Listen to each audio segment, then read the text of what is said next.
Nacionalidad dominicana e identidad nacional como educación de valores. Una investigación de Penquian Miguel San Ben. Continuación.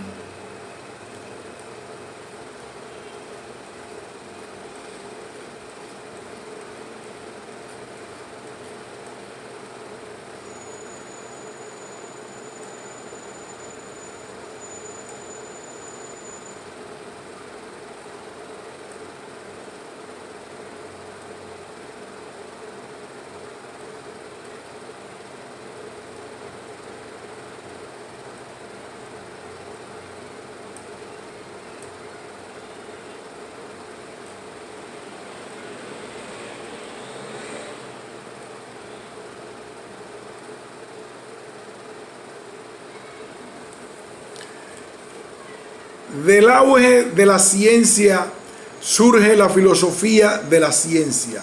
La ciencia quiso gobernar a la vida. La filosofía de la ciencia moderna está marcada por el Círculo de Viena, Wiener Kreis en alemán. Fue un organismo científico y filosófico formado por Moritz Schlick, Alemania, en Viena, Austria, en el 1922 y disuelto definitivamente en 1936. Este movimiento, con el nombre original de Círculo de Viena para la concepción científica del mundo, se ocupa principalmente de la lógica de la ciencia, considerando la filosofía como una disciplina encargada de distinguir entre lo que es la ciencia y lo que no, y de la elaboración de un lenguaje común a todas las ciencias. Los miembros del Círculo de Viena publicaron en 1929 su manifiesto programático en un opúsculo titulado La visión científica del mundo.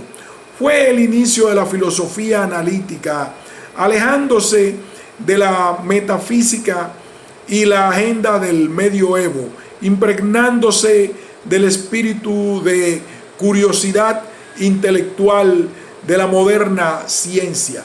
Por su parte, Karl Popper ha sido el enlace para la consolidación del paradigma positivista en las tierras estadounidenses. Para presentar en 1928 una tesis doctoral fuertemente matemática, dirigida por el psicólogo y lingüista Karl Boller, Popper adquirió en 1929 la capacitación para dar lecciones universitarias de matemáticas y física. En estos años tomó contacto con el llamado Círculo de Viena. No obstante su cercanía con Popper cuestionó siempre algunos de los postulados más significativos de este grupo de pensadores, lo que dificultó su integración en él. En cualquier caso, el círculo se vio influido por la fundamentada crítica de Popper y, de hecho, la lógica de la investigación científica, en alemán Logik der Forschung, principal contribución de Popper a la teoría de la ciencia. Apareció por primera vez en una serie de publicaciones del propio Círculo vienés, a pesar de que contenía una moderada crítica del positivismo de esta comunidad de filósofos. La obra fue recibida como fruto de las discusiones del Círculo, lo que llevó a muchos a calificar equivocadamente a Popper como positivista. El ascenso del nacionalismo en Australia llevó finalmente a la disolución del Círculo de Viena. En 1936, su fundador, Moritz Schlick, fue asesinado por un estudiante, lo que fue abiertamente celebrado por la prensa cercana al nacionalismo socialista. En 1937, tras la toma del poder por los partidarios de Hitler, Popper, ante la amenazante situación política, se exilió en Nueva Zelanda tras intentar en vano emigrar a Estados Unidos y Gran Bretaña. En el Canterbury College en Christchurch, Popper vivió aislado y hasta cierto punto desconectado de un mundo que se precipitaba entonces en el torbellino de la Segunda Guerra Mundial. En este entorno, Popper redactó La Sociedad Abierta y sus enemigos, en alemán Die Offene Gesellschaft and ihre Feinde. También de aquella época data su amistad y colaboración con el neurobiólogo John C. Eccles, junto a él que escribiría El Yo y el Cerebro en 1977. Los logros filosóficos de Karl Popper se valieron numerosos reconocimientos, tales como ser nombrado caballero por la reina Isabel del Reino Unido en 1969. Recibió la insignia de compañero de honor en 1982, el premio Lippincott de la Asociación Norteamericana de Ciencias Políticas y el premio Sonin. Fue miembro de la Sociedad de Mont Pelerin, una comunidad de estudios fundada por Hayek para promover una agenda política liberal, así como de la Royal Society de Londres, con el rango de miembro y de la Academia Internacional de la Ciencia. Entre otras, cultivó la amistad de canciller alemán Helmut Schmidt. Algunos conocidos discípulos de Popper fueron Hans Albert, Ayn Lakatos y Paul Feyerabend. La marca de la ciencia moderna. Los propulsores de la filosofía de la ciencia propusieron utilizar un lenguaje común que debía ser elaborado por la filosofía, basándose en el lenguaje de la física, por ser esta la disciplina científica de mayores avances y la que practicaba profesionalmente muchos de los miembros del círculo. Para el Círculo de Viena, la filosofía tiene la acepción de una disciplina más bien ligada a lógica y el empirismo inglés, que define lo relevante de los enunciados. La publicación en 1922 de Ludwig Wittgenstein de su Tractatus Logico Philosophicus, que influyó en los trabajos del círculo y reafirmó posiciones previas en cuanto a tratar la ciencia como un conjunto de proposiciones con sentido irrelevantes. El proyecto del Círculo de Viena comenzó a difundirse a partir de los trabajos de la revista Erkenntnis, dirigida por Rudolf Carnap, en la cual se publicaron los principales aportes de este movimiento. Karl Popper hizo una presentación de su obra La lógica de la investigación científica, que influyó en forma importante en el círculo.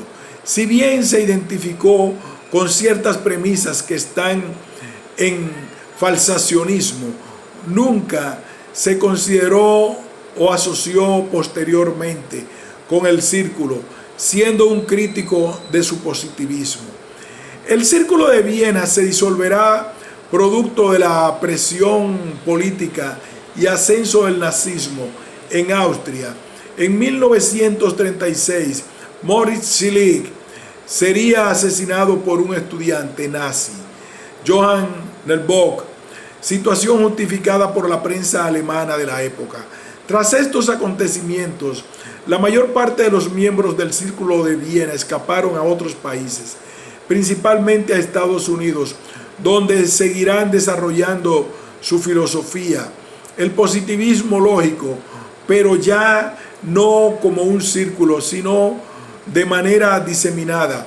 En 1939, Rudolf Carnap, Otto Neurath y Charles Morris publican la Enciclopedia Internacional de la Ciencia Unificada. Si bien el empirismo lógico siguió desarrollándose por un tiempo. Este volumen es considerado como el último trabajo realizado por el Círculo de Viena. En América Latina, el modelo hipotético deductivo ha tenido su representante más conspicuo en Mario Augusto Bunge, Buenos Aires, Argentina. Es un físico, filósofo, epistemólogo y humanista argentino.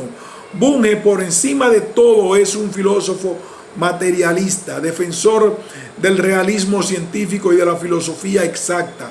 Es conocido por expresar públicamente su postura contraria a las pseudociencias, entre las que incluye el psicoanálisis, la praxeología, la homeopatía, la microeconomía neoclásica u ortodoxa, entre otras, además de sus críticas contra corrientes filosóficas como el existencialismo y especialmente la obra de Martin Heidegger, la fenomenología, el postmodernismo, la hermenéutica y el feminismo filosófico. Por tanto, vamos contracorriente porque estamos adosados a las concepciones epistemológicas más centradas en el nacionalismo tradicional. En cierta medida, el fantasma positivista en República Dominicana se debe al impacto de la obra de Bunge y su divulgación popular en los medios académicos del país. El surgimiento del concepto de paradigma. El concepto de paradigma lo introdujo Thomas Kuhn, físico e historiador de la ciencia. Insatisfecho con los postulados de la filosofía de la ciencia en el marco de la revolución teórica de la física en los finales del siglo XIX y del siglo XX, Thomas Samuel Kuhn nació en Cincinnati, Ohio, el 18 de julio de 1922.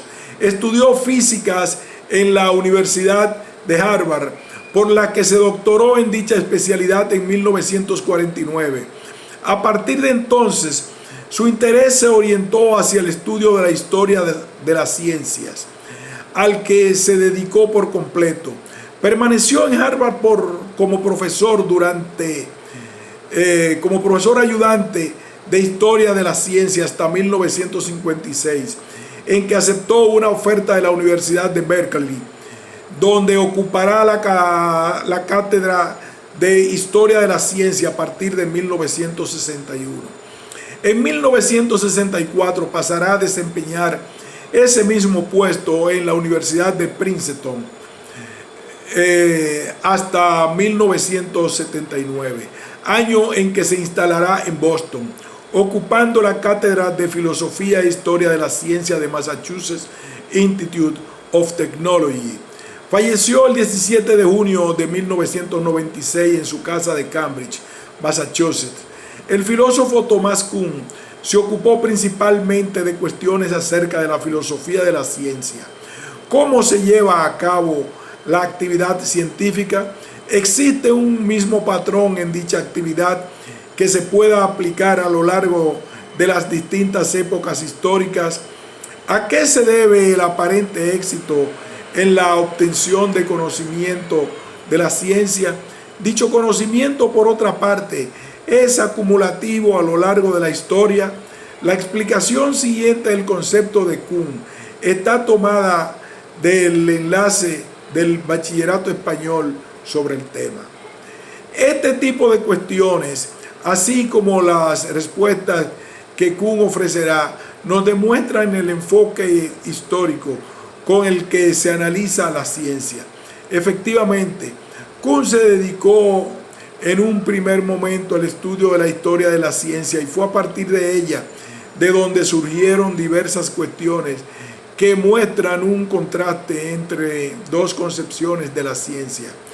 Por un lado, la ciencia entendida como una actividad completamente racional y controlada, como nos la presenta el Círculo de Viena, por ejemplo.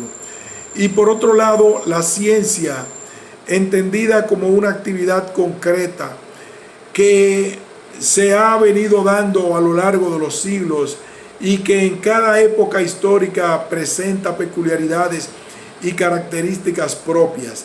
Estos dos planteamientos pueden ser denominados formalista e historicista, respectivamente. Las respuestas de Kuhn